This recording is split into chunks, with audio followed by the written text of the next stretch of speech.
Ini berarti apa kalau bukan mentok, bukan bebek, Om? Hello guys, masih ingat video bebek terbang yang viral ini? Ada yang bilang ini adalah entok, itik serati, belibis, beranti, bebek peking, tongki, angsa, dan lain-lain. Semuanya salah guys. Penasaran ini unggas jenis apa? Ini kata ownernya langsung. Tapi sebelum itu, kita bahas beberapa jenis unggas ini satu persatu, biar nggak gagal paham. Sekilas memang mirip, semuanya unggas air, berkaki berselaput, dan suka berenang. Tapi, kalau diperhatikan lebih dekat, mereka punya banyak perbedaan, mulai dari bentuk tubuh, suara, hingga perilaku. Kita mulai dari yang paling sering kamu temui di perkampungan, entok. Dalam bahasa Inggris disebut Muscovy duck. Ciri khas entok adalah tubuhnya yang kekar dan kepala dengan benjolan merah atau jengger di sekitar wajahnya, apalagi si jantan. Mereka juga cenderung lebih tenang, tidak seramai bebek biasa. Entok punya suara unik, lebih mirip mendengkur daripada bersuara keras, makanya disebut juga bebek bisu.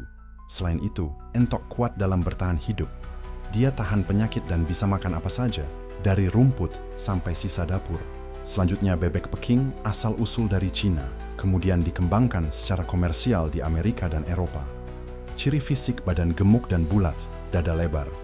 Bulu putih bersih, paruh dan kaki oranye. Tidak ada benjolan merah di wajah. Suara, nyaring seperti bebek biasa. Kemampuan terbang, hampir tidak bisa terbang karena terlalu berat. Tujuan pemeliharaan, daging, lebih empuk dan berlemak, sering dipakai di restoran bebek panggang. Selanjutnya, belibis. Nah, ini burung liar yang sering kita lihat di rawa-rawa atau sawah yang masih alami. Belibis biasanya terbang bergerombol dan suaranya nyaring. Badannya lebih ramping dari entok dan warnanya seringkali lebih cerah.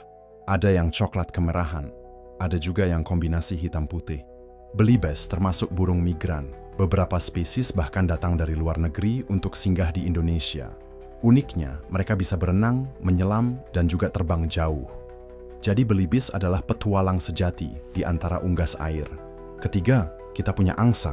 Kalau ini sih elegannya tidak main-main. Lehernya panjang, tubuhnya besar, dan biasanya berwarna putih bersih. Tapi ada juga jenis angsa hitam atau abu-abu. Angsa sering dianggap simbol keanggunan dan kesetiaan. Tidak heran, karena mereka terkenal setia pada satu pasangan seumur hidup. Berbeda dari entok dan belibis, suara angsa lebih keras dan kadang agresif.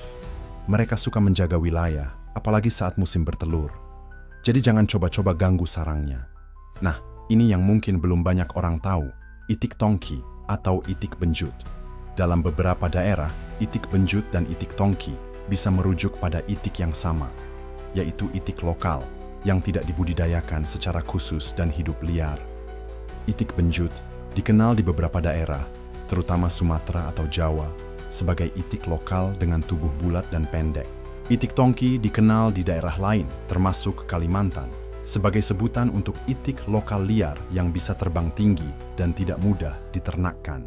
Banyak yang penasaran apakah entok yang viral ini dapat terbang memutar dan kembali ke pemiliknya. Jawabannya ya, secara alami, entok, Muscovy duck, memiliki kemampuan terbang yang terbatas dibanding burung liar seperti belibis atau angsa. Namun, entok bisa terbang memutar dan kembali ke kandangnya jika dilatih, terutama jenis yang tidak terlalu gemuk dan sering dilepas bebas sejak kecil. Berikut penjelasan lengkapnya.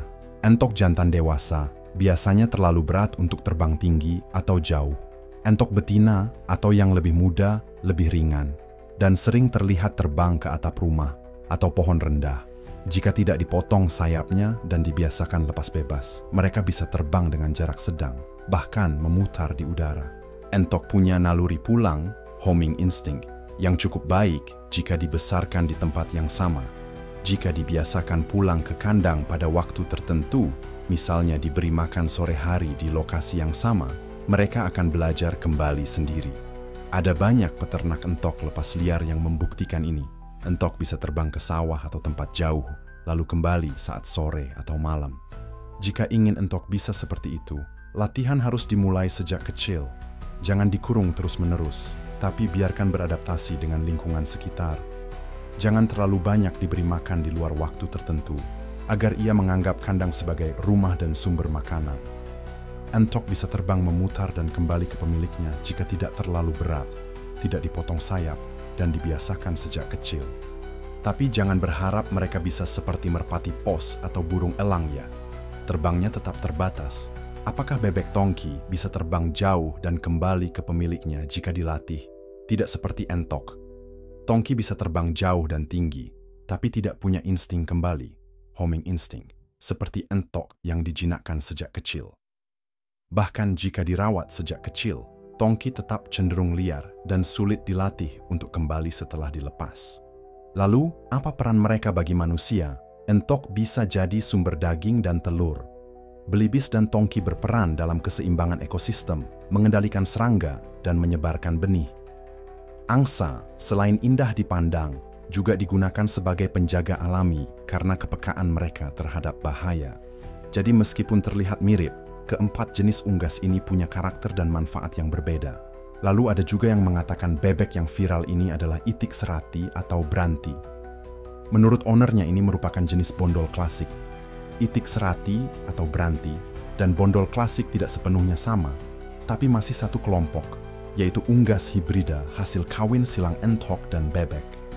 Perbedaannya terletak pada penampilan fisik, dominasi genetik, dan tujuan pemeliharaan. Ada yang jali bukan, ada yang bilang bondol klasik. Kesimpulannya bondol klasik adalah bagian dari branti, tapi tidak semua branti bisa disebut bondol klasik.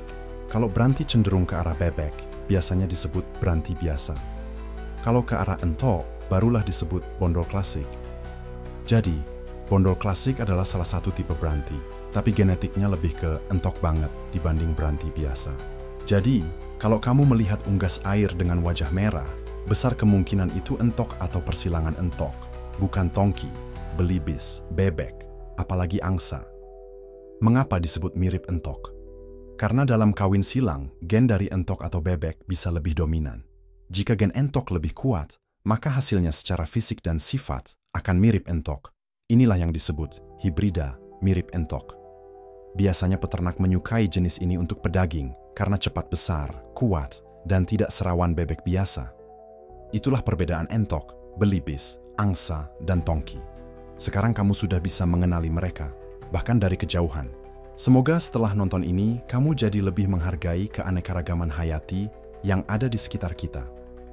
Kalau kamu suka video ini, jangan lupa like, share, dan subscribe agar tidak ketinggalan konten menarik lainnya. Sampai jumpa di video berikutnya.